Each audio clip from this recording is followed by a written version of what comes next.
તો થઈ રહ્યા છે ટ્રાફિકને લઈને, પરંતુ હવે વાત કરીશું આ નિયમોની વચ્ચે વધતા અકસ્માત અને તેના કારણે વધતી ચિંતાની।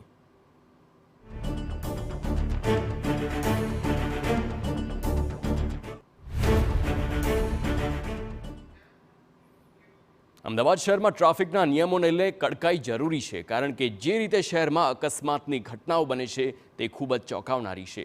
જો છેલ્લા 3 મહિનાની વાત કરવામાં આવે તો અમદાવાદ શહેરમાં સૌથી વધુ હિટ એન્ડ રનની અકસ્માત જોવા મળ્યા છે, અને તેમાં મોટા ભાગે અકસ્માત સર્જનાર નશાની હાલતમાં હોવાનું સામે આવ્યું છે। અમદાવાદ શહેરના અકસ્માત વર્ષ 2023 અને 24ના આંકડા પર નજર કરીએ તો 24માં ફેટલ અકસ્માતની સંખ્યા 348 પહોંચી છે, જ્યારે કે વર્ષ 2023માં ગંભીર અકસ્માતોની સંખ્યા 598 હતી, જે વધી 2024માં 642 પહોંચી છે।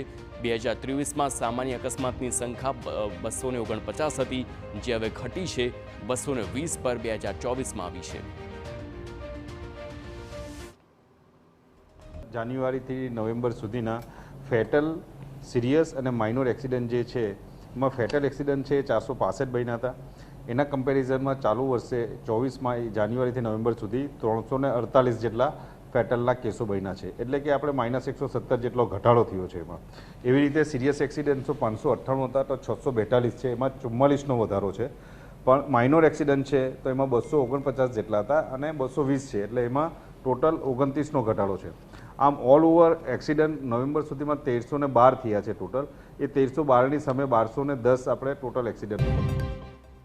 અમદાવાદ શહેરમાં છેલ્લા 3 મહિનામાં હિટ એન્ડ રનના અકસ્માતો વધુ જોવા મળી રહ્યા છે। શહેરમાં સપ્ટેમ્બર મહિનામાં 13 અકસ્માત થયા, ઓક્ટોબર મહિનામાં 18 તેમજ નવેમ્બર મહિનામાં 18, એટલે કે 3 મહિનામાં કુલ 49 હિટ એન્ડ રનના બનાવ સામે આવ્યા છે। જોકે ટ્રાફિક વિભાગે એએમસી સાથે મળીને અનેક જગ્યાએ નોંધનીય કામ કરવાનો દાવો પણ કર્યો છે। કોર્પોરેશન સાથે રહી અને અમે લોકો કામગીરી કરતા હોય છે, એન્જિનિયરિંગને લગતાના જે કામગીરી હોય છે તો અમારા ટ્રાફિક પોલીસ અને કોર્પોરેશનના અધિકારીઓ સાથે તો જે ફ્રી લેપ છે તો ફ્રી લેપની અંદર જે બેલાર્ડ્સને તે મૂકતા હતા એની જગ્યાએ અમુક જગ્યાએ આપણે જોઈએ તો એને આપણે પાકા કામો જે કરે, દાખલા કે એરપોર્ટ સર્કલ તમે જોઈ શકો છો, ડફનાળા સર્કલ જોઈ શકો છો, એવા ઘણા બધા સર્કલ ઉપર કોર્પોરેશન સાથે રહી અને પરમેનન્ટ કામગીરી કરવામાં આવી છે। ઉપરાંત જે જંકશનો છે એ જંકશનોની અંદર જોઈએ તો 24 જેટલા જંકશનોમાં પણ એન્જિનિયરિંગનો સુધારો કર્યો છે। એમાં જે ઓંગળણ જંકશન છે, અખબારનગર, છારોડી પાટિયા, દેવનગર પાટિયા, ટીટી કટ, આ બધા વગેરેના કટો છે એ પણ બંધ કરાવ્યા છે, જેના કારણે પણ વાહન સુચારુમાં ઘણો બધો ફેર પડ્યો છે। તો પોલીસ દ્વારા લોકોને ટ્રાફિકના નિયમોનું પાલન કરવા માટે સમયાંતરે ડ્રાઈવ પણ યોજવામાં આવતી હોય છે। તો વળી ટ્રાફિક પોલીસ દ્વારા કરેલી કામગીરીના આંકડા પર નજર કરીએ તો 2024માં હેલ્મેટ વગર વાહન ચલાવતા 3,60,484 કેસ સામે આવ્યા, જ્યારે રોંગ સાઈડમાં ડ્રાઈવના 37,977 કેસ સામે આવ્યા છે। સીટ બેલ્ટ વગર ડ્રાઈવ કરવામાં 63,900 તેના કેસ સામે આવ્યા છે।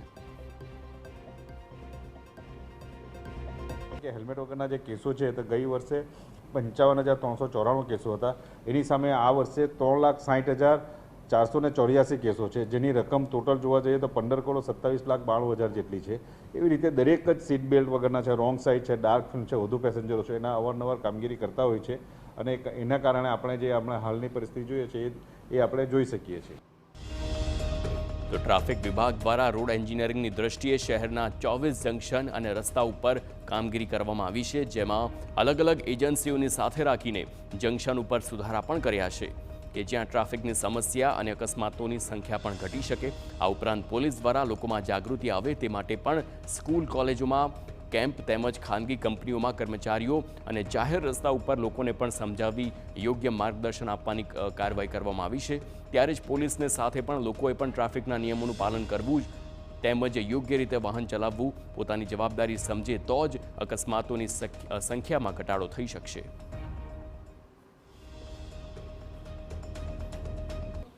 અમદાવાદ શહેર અને આસપાસના વિસ્તારોમાં છેલ્લા થોડા દિવસોમાં હિટ એન્ડ રનના ઘણા બધા બનાવો છે તે સામે આવ્યા છે, ને આ બનાવોમાં મોટા ભાગે જે કાર ચાલક છે તે નશાની હાલતમાં હોવાનું પણ સામે આવ્યું છે। જોકે પોલીસ દ્વારા અલગ અલગ ડ્રાઈવો યોજી અને જે અકસ્માતો છે તે ઓછા કરવા માટેના જે પ્રયત્નો કરવામાં આવી રહ્યા છે, પરંતુ બીજી તરફ છે અકસ્માતોની સંખ્યામાં દિવસે દિવસે વધારો થઈ રહ્યો છે ને તેમાં મહત્વનું છે કે સૌથી વધુ હિટ એન્ડ રનની ઘટનાઓ બની રહી છે। એક આંકડો જોવામાં આવે તો છેલ્લા 3 મહિનામાં અમદાવાદ શહેરમાં 49 જેટલા હિટ એન્ડ રનના બનાવ છે તે સામે આવ્યા છે। બીજી તરફ પોલીસ પણ અવેરનેસના કાર્યક્રમો કરી રહી છે, ખાસ કરીને હેલ્મેટ ડ્રાઈવ હોય, બ્લેક ફિલ્મની ડ્રાઈવ હોય કે અન્ય જે અલગ અલગ મુદ્દાઓ છે તેને લઈને ડ્રાઈવ આપવામાં આવતી હોય છે અને તેમાં લોકો પાસેથી નિયમ ભંગ કરતા હોય ત્યારે દંડ પણ લાખો રૂપિયાનો વસૂલવામાં આવતો હોય છે। પરંતુ લોકોએ પણ હવે સમજવાની જરૂર છે કે જે રીતે સૌથી વધુ હિટ એન્ડ રનના બનાવો બને છે, એટલે કે સૌથી વધુ બેદરકારી ભર્યા રીતે જે વાહન ચલાવવામાં આવે છે તે લોકોએ પણ સમજવાની જરૂર છે। તો બીજી તરફ પોલીસ જે કાર્યવાહી કરી રહી છે તેને લઈને પણ લોકોમાં હવે અવેરનેસ લાવવી તે વધુ જરૂરી બન્યું છે। કેમેરા પર્સન દીપક સેન સાથે હરીન માત્રાવાડિયા, TV9 અમદાવાદ।